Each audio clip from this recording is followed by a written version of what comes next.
삶의 주인으로 영접하시고 침례를 받으신 위성덕이 이 증서를 드립니다.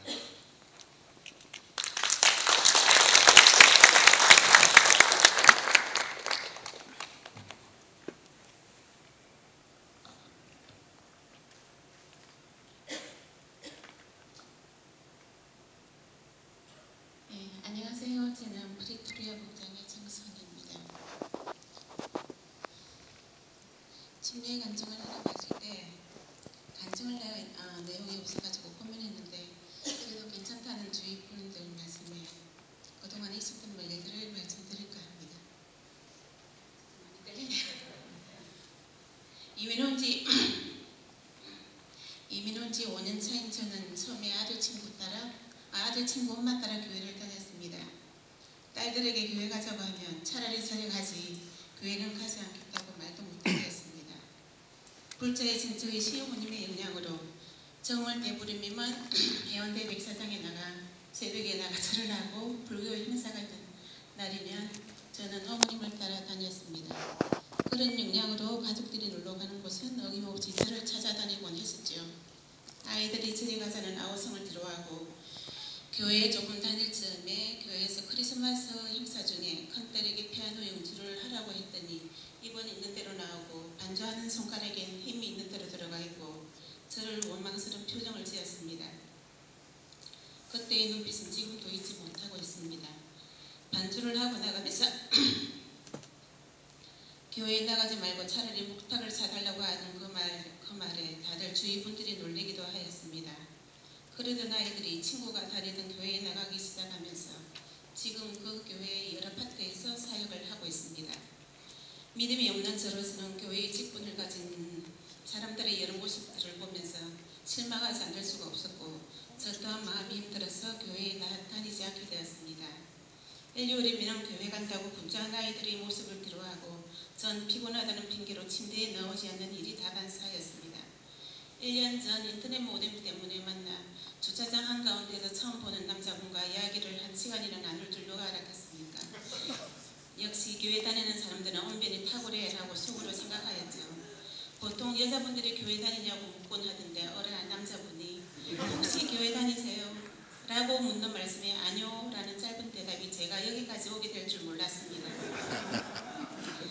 그동안 많고 많은 있는들 중에 교회 다니냐고 물으면 다닌다고 대답했는데 왜 그땐 다니지 않는다고 말을 했는지 지금도 후회하십니다. 하루는 목련님이 전화가 오셔가지고 만나고 싶다는 말에 종교로 인한 인연은 맺고 싶지 않다고 말했는데 만나고 보니 참 편하고 좋은 인상이었습니다. 그 후 짧은 메일 한 통이 제 이메일로 들어왔습니다. 집에 놀러오라는 짧은 글이 전부였던 터라 무슨 일일까 하고 마음에 걸렸습니다. 알고 보니 목회자 세미나 기간 중에 목사님 부부께서 목자님 댁에 머물러 계시면서 목장 참석을 하셨던 겁니다. 다른 목원들이 개인 사정으로 나오지 못하고 목자님 부부와 형제님 그리고 저 이렇게 단출하게 목장 식구들이라고 소개가 되었답니다. 속으로는 불쾌하고 어색하게 앉아있는데 세미나에 참석하신 목사님 부부는 저희 시댁인 부산의 같은 동네에 사셨던 분이라 너무 반가웠습니다. 고향도 그립고 부모님도 보고 싶고 여러 가지 이유로 이야기가 이제 무르익고 어색한 분위기는 이래 인해 사라지고 이야기는 자정을 넘어 새벽 2시가 넘으셔야 끝이 났고 나는 형제님을 모시다 주기 위해 그 늦은 시간임에도 불구하고 목자님이 형제님을 모시다 드리는 모습에 새삼 놀랐습니다.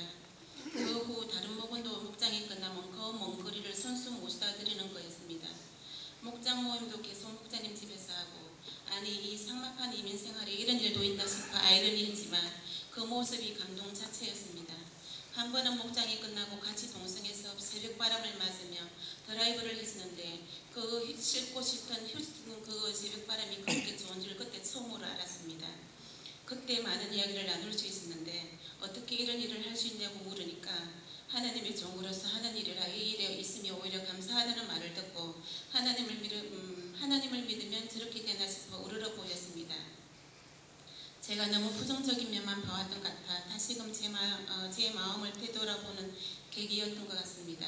언제나 긍정의 힘으로 힘들었던 이민생활을 잘 견뎌왔다고 자부했는데 그게 아니었던 것 같습니다.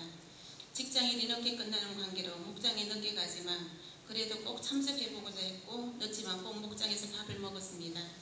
밥을 먹어야 더 가까워진다는 말에 우리 목녀님을 좀 귀찮게도 많이 했습니다. 하지만 지금 이렇게 지내다 보니 이거 해야 된다, 저것도 해야 된다는 말에 에구 뭐 이렇게 절차가 많아라고 하던 중에 생명의 상 공부를 시작하는 말에 나도 모르게 얼굴을 찌푸렸습니다. 무조건 안 한다고 또 손들어 손사래를 쳤지만 목사님의 상 공부 강의가 마지막이라는 말에 조금 마음에 걸렸습니다. 휴스턴 한인사회에서 유명하신 목사님이신데 한번 들어볼까라는 가벼운 마음도 있었고 믿음이 없는 저로서는 체계가 잡힌 목사님의 강의로 인해 믿음의 기초를 튼튼히 할 수 있는 기회이기도 했습니다. 등록도 하기 전에 상 공부를 수강하고 13주의 상 공부를 마치고 나니 뭔가 해내었다는 자부심과 멀기만 했던 성경책이 어느 정도의 상식에서 더 가까워지면서 성경책 한 장 한 장의 넘김에도 부드러운 손길이 느껴졌습니다.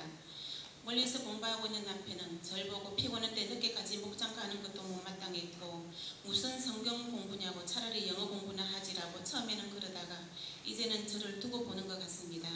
상 공부와 등록과 영접 그리고 침례를 정신없이 받다 보니 어떻게 세월이 갔는지 솔직히 모르겠습니다. 이 기간 동안 교회 가기 전에 멀쩡하던 차가 타이어 펑크 나서 교회에 가지 못했더니 예수 영접하기로 한 약속한 날 너무 아파서 이수관 목사님과의 약속을 지키지 못했더니 목장 가는 날 너무 어지러워서 목장 결석도 했었고 목장 가는 날 밤에 아들이 집 주차장에서 발에 못이 박혀서 응급실에 있는 바람에 목장 하다가 다들 저희 집으로 오셔서 기도해 주셨던 일들 이 모든 일을 제가 보는 관점과 목사님이 보는 관점이 달랐습니다. 그때마다 저는 뭐 그래요 살다 보면 이런 일도 있는 것이라고 반문했지만 목사님께서는 사탄이 방해를 한다고 했습니다. 솔직히 저는 아직도 모르겠습니다.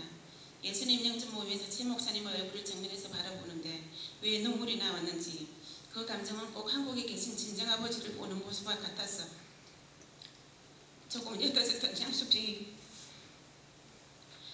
다시금 저를 힘들게도 했습니다.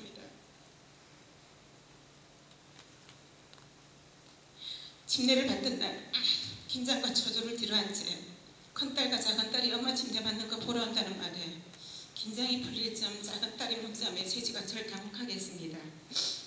딸이 오니 겉들을 보내달라는 다른 집사님께 부탁드렸었는데 입구에서 못 들어가게 했다는 거였습니다. 우리 교회는 9시 넘으면 본당에 못 들어가게 하는데 그게 알고 엄마 침례 받는 거 보러 왔다고 하면 들어가게 하실 거야 라고 말씀을 드렸는데 아이는 무척이나 당황했던 것 같습니다. 겨우 찬양할 처음 들어와서 제 침례 받는 거 보고 그 교회 사역이 있는 거라 빨리 보고는 갔는데 엄마 교회에 실망했다는 짧은 메시지로 기분이 다운되어 버렸습니다. 그날 저녁 저는 제 아이로부터 하나님의 교회는 이렇고 저렇고 말하는데 난 아무 말도 못했습니다. 아이들과 제가 다니는 교회가 다르다 보니 남편도 곤란해하고 저도 가족들은 한 교회에 다녀야 한다고 입버릇처럼 말하던 제가 이렇게 되다 보니 남편이 휴스턴에 오면 어느 교회로 가야 하나 아이들과 갈등이 생겼습니다. 아직 믿음이 많이 약해서인지 상 공부와 영접과 침례를 받으면 간증거리가 생길 거라고 말씀하셔서 기대하였는데 아직 그런 변화는 일어나지 않고 있습니다. 기도를 하다 보면 중복되고 버벅거리기가 일쑤고 어떤 때는 머리가 멍해지기도 합니다. 직장일을 하면서 교회 집사라는 사람이 남을 비방하고 옳지 못한 행동에 마음의 상처를 많이 받기도 했지만 그동안 하나님의 진리와 은혜와 목자 목녀님이 모고들에 대한 사랑과 베품을 보고 저 자신에 대한 내려놓음을 배웠습니다. 저희 소심한 성격 때문이기도 했겠지요. 아직도 헤쳐나가야 할 일들이 많습니다. 저희 신실하지 못한 믿음 때문에 간증할 내용이 없음을 고백하고 저 자신에게 하루에 성경책 3장씩 읽을 것을 약속해봅니다. 많이 부족한 저에게 여러 가지 모습으로 저에게 많은 것을 주시려고 하는 목자 목녀님께 감사드립니다. 그리고 만날 때마다 따뜻한 포옹과 환한 미소를 저에게 던져주시는 곽인수 목사님께 감사드립니다.